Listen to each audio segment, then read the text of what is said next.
ओम नमः शिवाय। शिव कृपा योग में आपका स्वागत है। तो आज हम बात करेंगे दिवाली की होने वाली विशेष साधना। और अगर आपने इस साधना को अच्छे से किया, भाव से, श्रद्धा से, जिसकी तैयारी आपको अभी से करनी है। अभी जो शिव कृपा योग के साधक हैं उनकी नवरात्रि की साधना चल रही है। ये साधना 10वीं तक चलेगी, यानी कि दशहरे तक। इसके बाद शुरू हो जाएगी नवरात्रि की साधना। के बाद नवरात्रि की साधना शुरू है, इसके बाद हो जाएगी दीपावली की साधना की तैयारी। तो दीपावली की जो साधना होगी वो आप सब जानते हैं कि दीपावली की रात अमावस्या की रात होती है और इस रात को बहुत बहुत तरह की साधनाएं की जाती हैं, सात्विक भी, राजसिक भी और तामसिक भी। देवी देवताओं की कृपा चाहिए तो वो भी प्राप्त होती है। और दूसरी जो तांत्रिक साधनाएं हैं वो भी इसी रात्रि को संपूर्ण होती हैं। इसी रात्रि को अनेक अनेक साधकों को सिद्धियां प्राप्त होती हैं। और एक सिद्धि तो हर व्यक्ति को चाहिए। हर व्यक्ति चाहता है कि मेरे जीवन में धन की वर्षा हो जाए। हर व्यक्ति चाहता है, बड़े से बड़ा आदमी, छोटे से छोटा आदमी, यानी कि गरीब से गरीब आदमी और अमीर से अमीर आदमी धन धन धन चाहता है। तो मैं आपसे कह सकता हूं कि इस दिवाली होगी धन की वर्षा। इस दिवाली के बाद आपके पास धन की कमी नहीं होगी, रुपए पैसे का अभाव नहीं होगा। और 3 बातें अपने आप से पूछ लेना, तब इस साधना को शुरू करना। हर व्यक्ति धन मांगता है। हर व्यक्ति से लगभग जो भी मेरे पास लोग आते हैं या मैं उनके पास जाता हूँ, कोई सत्संग होता है, कोई ध्यान शिविर होता है या कोई व्यक्ति मिलने आता है, तो कहते हैं कि धन की समस्या है, धन का अभाव है, या मेरे ऊपर कर्ज है। तो वो भी धन से संबंधित है कि पैसा होगा तो मैं कर्ज से मुक्त हो जाऊंगा। तो इस तरह से मैंने देखा कि 99.9% परेशानियां धन की हैं। कोई बीमार है तो धन ना होने के कारण वो इलाज नहीं करा पाता। किसी के घर में कुछ वस्तुओं का अभाव है, वो कहता है कि धन की कमी है इसलिए मैं वो सब कुछ ला नहीं सकता जिससे ये सब सुख शांति मिलेगी। यानी कि हर जगह अगर देखा जाए तो धन की आवश्यकता है। और ये बात सच है कि इस दुनिया में, जिस दुनिया में हम रहते हैं, यहाँ पैसा ही परमात्मा है। ऐसा कहा है किसी शायर ने कि पैसा खुदा तो नहीं है लेकिन खुदा से कम भी नहीं है। लेकिन मैं ये कहूँगा कि इस दुनिया में जहाँ हम रहते हैं, अगर खुदा के दर्शन ना हो, ईश्वर के दर्शन ना हो, उसका साक्षात्कार ना हो, तो चल सकता है जीवन। लेकिन अगर धन नहीं हो तो चलना संभव नहीं है। और अगर आप पैसा और परमात्मा, इसको 2 शक्ति मान लेते हैं, क्योंकि जिनके पास पैसा है वो परमात्मा को भूल जाते हैं, और जिनके पास पैसा नहीं है, गरीबी है, धन का अभाव है, वो परमात्मा से यही प्रार्थना करते हैं कि मेरे जीवन के दुख दूर हो जाएं, यानी कि मुझे पैसा मिल जाए, भरपूर पैसा मेरे पास हो। लेकिन दुख फिर भी रहेंगे, अशांति फिर भी रहेगी, तनाव फिर भी रहेगा, कितना भी पैसा हो जाए। लेकिन शुरुआत में लगता है कि धन होगा तो सब ठीक हो जाएगा। तो मैं तो यही कहूँगा कि पहले धन को प्राप्त कर लो। इसे प्राप्त करना आसान है।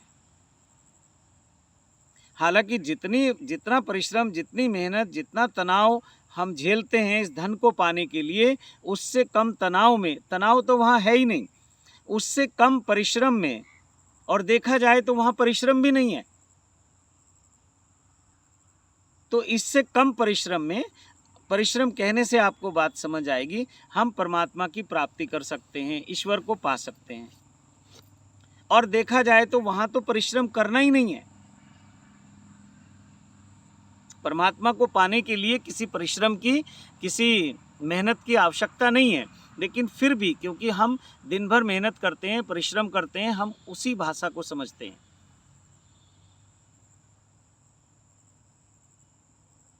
तो वो जो परमात्मा है, अगर हमें ना मिले तो चलेगा, लेकिन अगर पैसा नहीं मिले तो नहीं चलेगा। और फिर मैंने आपको बार बार यही कहा है और कह रहा हूँ, और आप चेक करना अपने जीवन में, मेरी बात झूठ लगे तो इस पे बिल्कुल विश्वास नहीं करना। आदमी अगर भक्ति कर रहा है, पूजा कर रहा है, ध्यान करता है, साधना करता है, तो कहीं ना कहीं उसके पीछे सुख, शांति, समृद्धि की तलाश है। और वो सब कुछ पूरा होगा पैसे से, धन से, रुपए से। और उसी के लिए सुबह से शाम तक परिश्रम करते हैं, मेहनत करते हैं, लेकिन जितना चाहिए उतना मिलता नहीं है। तो अब बात करते हैं पॉइंट टू पॉइंट।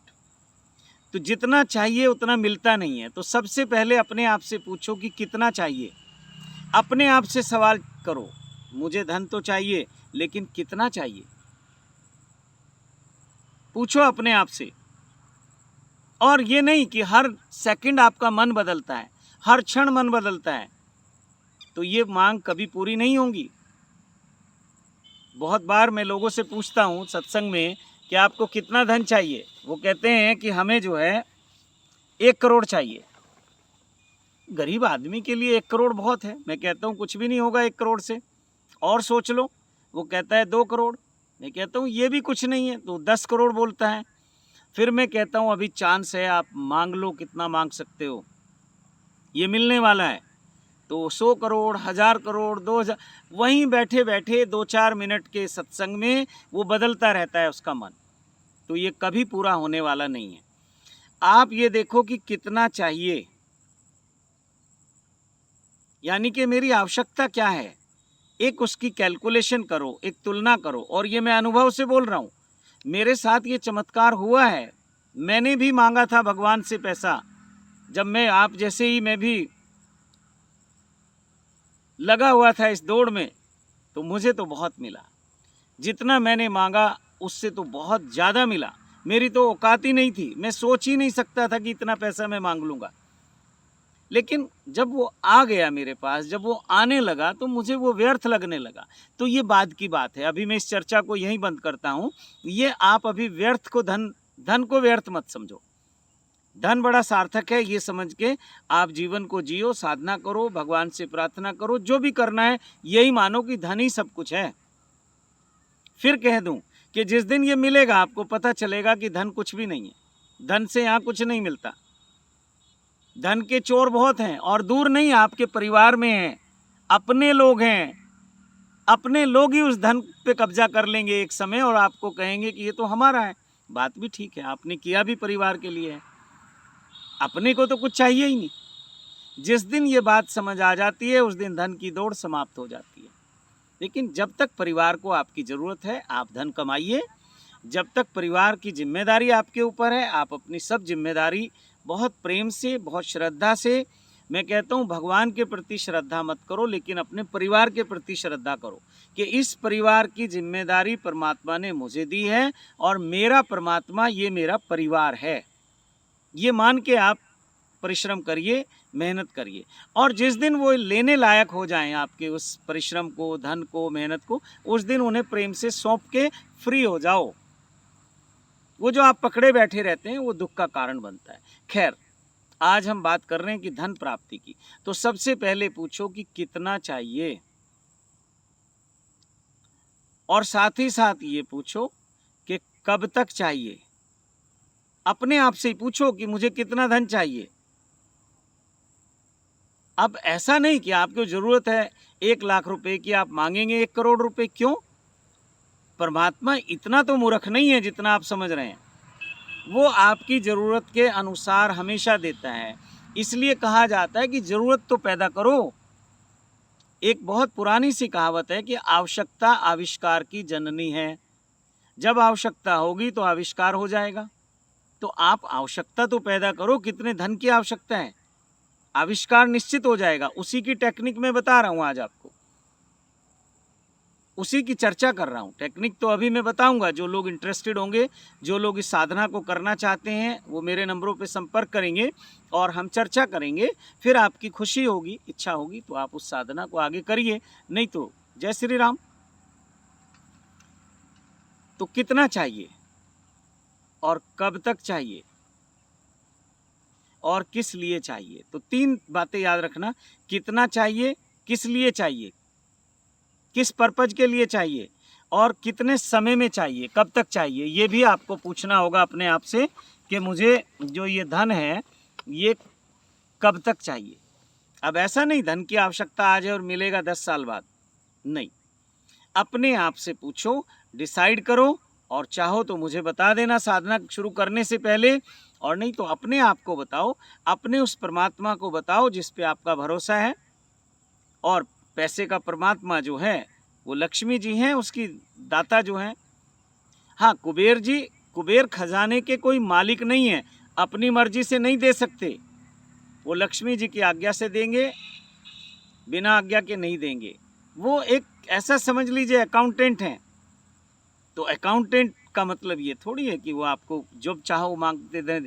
बहुत लोग ऐसा मूर्ख बना रहे हैं, लोग बन रहे हैं कि कुबेर की पूजा कर लो, कुबेर यंत्र रख लो, ये कर लो, वो कर, नहीं।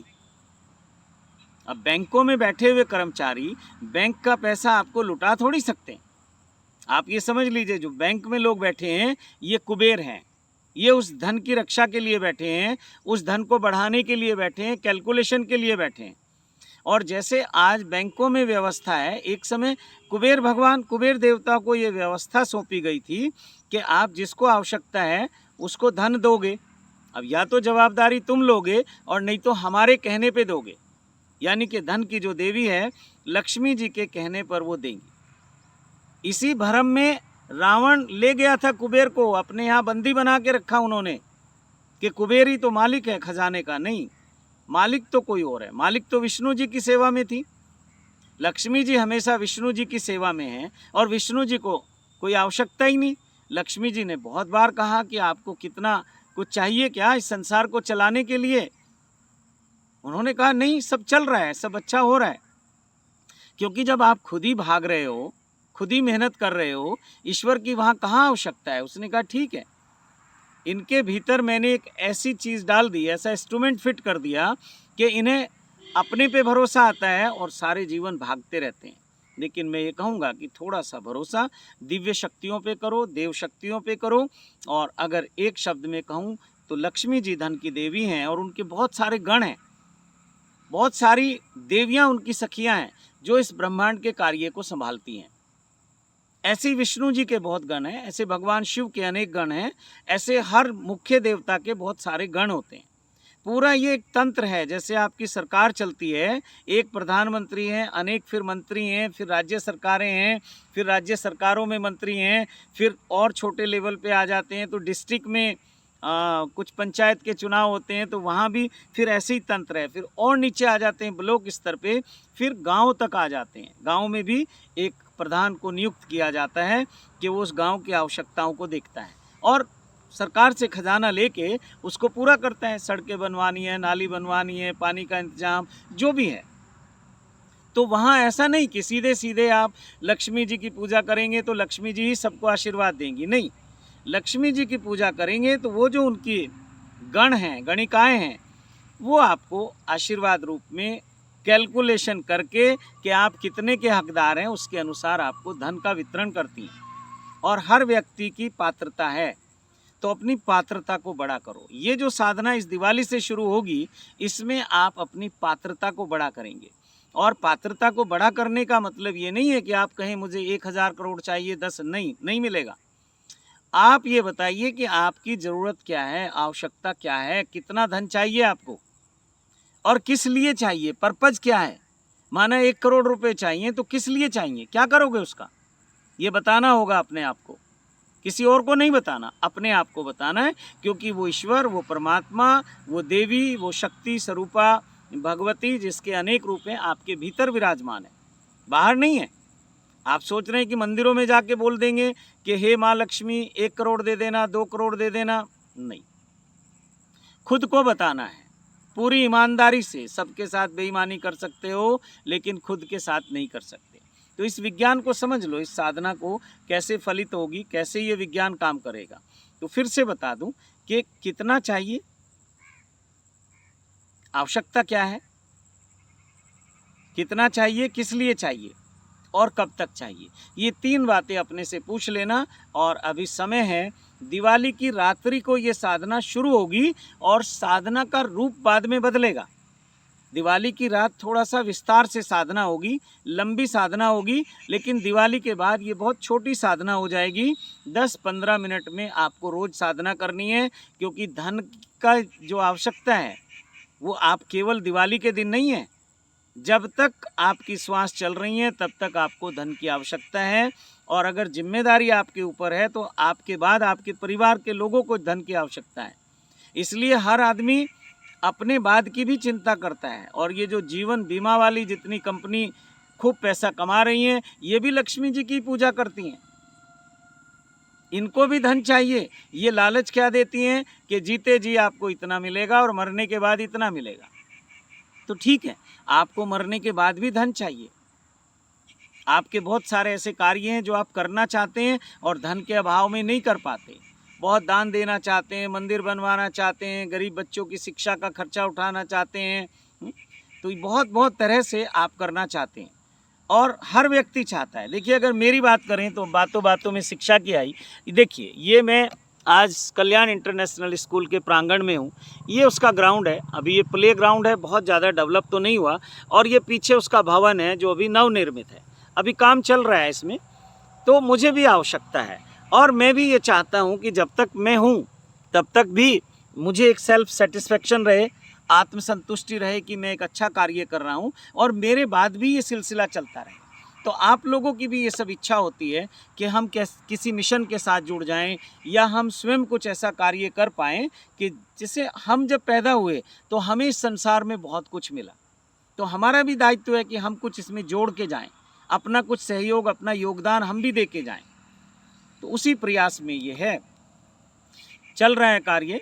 और ये अब मेरा तो आश्रम भी है और बाकी जो यहाँ लोग पढ़ते हैं या बाहर के लोग देखते हैं तो वो इसको स्कूल समझते हैं।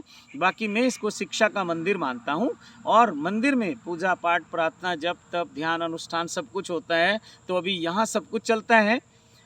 सुबह के समय बच्चे आ जाते हैं, लगभग 7 साढ़े 7 बजे शुरू हो जाते हैं। 8 बजे से 1 बजे तक स्कूल रहता है और लगभग 1:30-2 बजे यहाँ पूर्ण रूप से सब शांत हो जाता है।